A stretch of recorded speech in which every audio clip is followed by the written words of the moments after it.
The Pittsburgh Steelers have beat the Los Angeles Rams. So the Steelers won 24-17.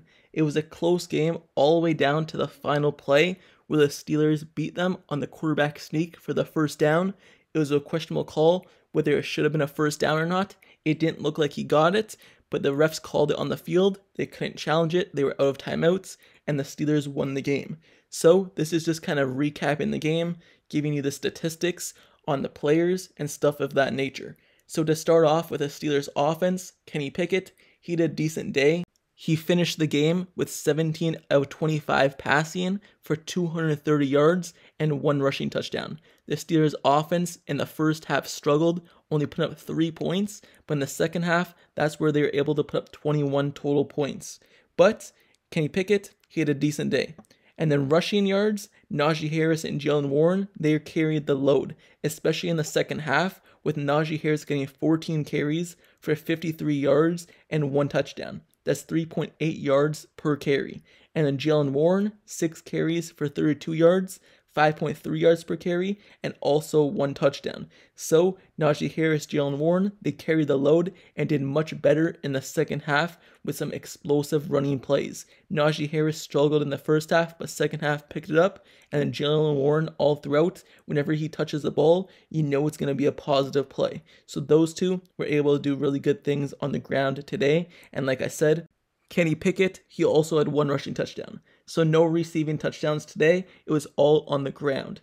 But receiving yards, going and looking at what the wide receivers did and the tight ends did, George Pickens, he put up 5 receptions for 107 yards. That's 21.4 yards per reception. It looks like he's now the #1 wide receiver and Kenny Pickett's go-to guy. Even though Diontae Johnson also had 5 receptions for 79 yards, which is 15.8 yards per reception, it just looks like George Pickens is the go-to guy in tough situations.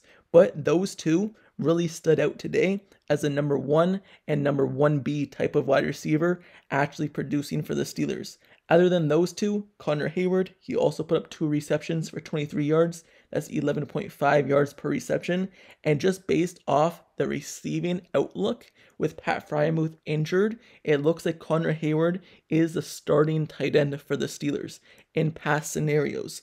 In rushing scenarios, Darnell Washington and Connor Heyward both take the field, but in passing downs, it looks like Connor Heyward is the starter.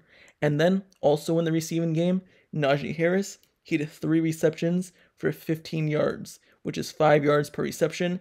And then in that tight moment, to give the Steelers the chance at the quarterback sneak to end the game, where it was a questionable call, Allen Robinson got his first reception of the game for 7 yards, giving it a 4th and 1 opportunity for the Steelers to go ahead and run out the clock if they got the quarterback sneak, in which they did. So even though he didn't do much against his former team, he still got that 1 catch at the very end of the game, which helped propel the Steelers to victory.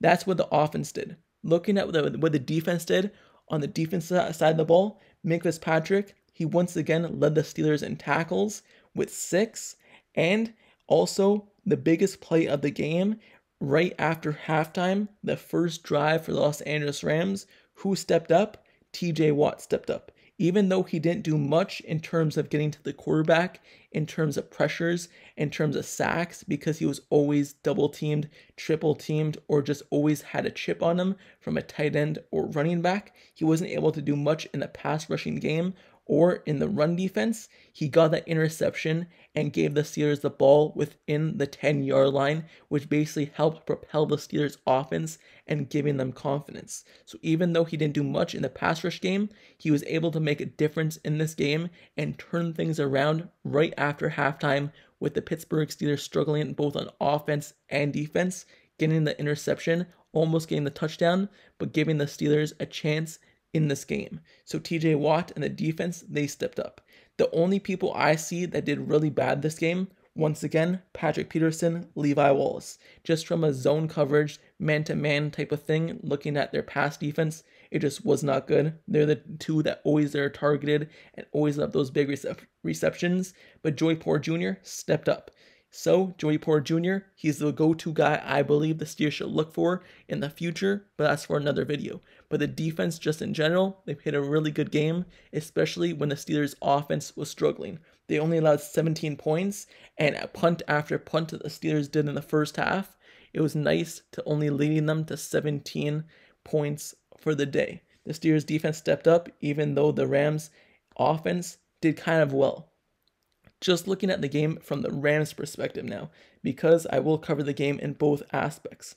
Matthew Stafford, he went 14 for 29 passing and 231 yards, 1 touchdown, and 1 interception. So he did not go 50% in his completion percentage, which is never good. Usually you at least want the quarterback to be 60% completion percentage. He was under 50, which gives credit to the Steelers defense, but also discredits him, even though he was able to put up 1 touchdown, but then he had that costly interception. Looking at the Rams' rushing attack, even though they're without 2 of their key players at the running back position, they're able to propel the Rams to even have a chance in this game. Freeman had 12 carries for 66 yards, and Henderson had 18 carries for 61 yards and a touchdown. So those two were able to do good things for the Rams and keep them in the game. And looking at the receiving side of the ball for the Rams, they were also able to expose the Steelers defense, especially Patrick Peterson and Levi Wallace once again this week. Puka Nacua, he had 8 receptions for 154 yards, which is 19.2 yards per reception, and he was able to do really good things, and he was consistent all throughout the game, and even though it looked like he might have dealt with the injury in the first half, he was able to do good things for them. Atwell, even though he had 1 reception for 31 yards, he's the guy who had the touchdown for them. Cooper Kupp, on the other hand, the Steelers were able to keep him in control. Only 2 receptions for 29 yards, which is surprising because usually he's their go-to guy. But obviously when he was injured, Nacua was. But with him being back, I thought he would be the go-to guy, but the Steelers were able to keep him in check. Tyler Higbee, they're also able to keep him in check with 1 reception for 7 yards. So looking at the Steelers defense, they're able to keep basically the offense in check in terms of the wide receivers outside of Puka and the running backs. And looking at the defense for the Rams, their defense didn't really do anything. They didn't get any interceptions, even though they came close on that 1 pass defense where it got tipped around. Their defense was not able to get to the quarterback in terms of sacks. Yes, they got pressures, but they weren't able to get sacks. They had a lot of tackles for loss in terms of the running back position, tackling Najee Harris behind the line, but they weren't able to get home and make a difference in the game in that area. So the Steelers defense, the Steelers offense, they're able to beat out the Rams defense and the Rams offense and win this game. And this is just a recap of the game, giving you some insight of what happened, and just in case if you wanted a review of the stats and stuff of that nature. I'm going to get more in depth during the week, talking about certain aspects of the game, breaking down some plays, breaking down some plays from the offense, defense, and stuff of that nature, going in more in depth into Joey Porter Jr., TJ Watt, George Pickens, and people on the field. But for right now, this is just a review of the game and giving you an update of what happened on the field today.